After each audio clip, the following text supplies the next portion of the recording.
Labdien! Pastāstīšu par to, kā ir iespējams iestatīt uzņēmumam personalizētus izdevumu veidus. Paskaidrošu, varbūt, kas tas ir.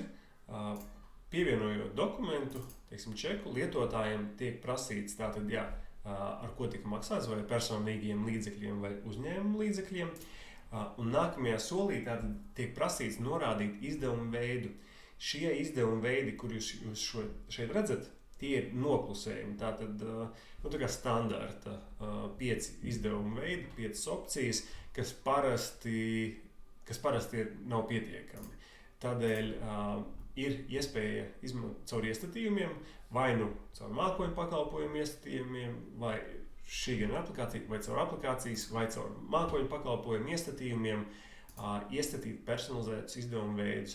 Tātad atveriet iestatījumus, grāmatvedības iestatījumi un pārvaldīt izdevumu veidus. Lūk, šeit jūs redzat tos pašus izdevumu veidus, kurus mēs tikko redzējām, iesniedzot dokumentu.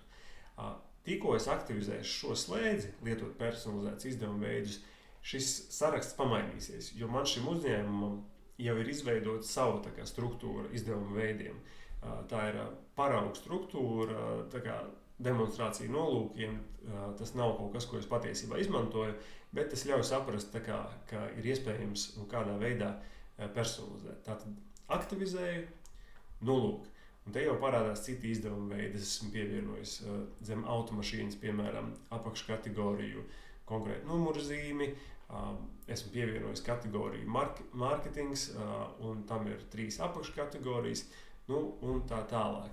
Tātad, un ierobežojums uz to, cik var būt izdevumu veidu kategorijas nav. Tā kā jūs varat pievienot, cik jums ir nepieciešams, un tās pakāpes, jeb līmeņi ir 2. Tātad pirmais virslīmenis un viena apakškategorija.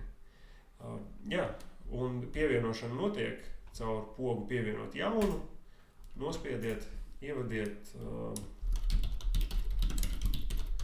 piemēram, loģistika Mārupe.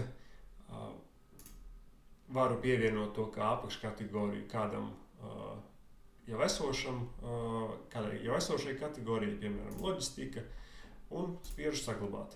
Lūk, un redzam, ka zem loģistikas ir parādījusies loģistika Mārupe. Tas arī viss. Paldies!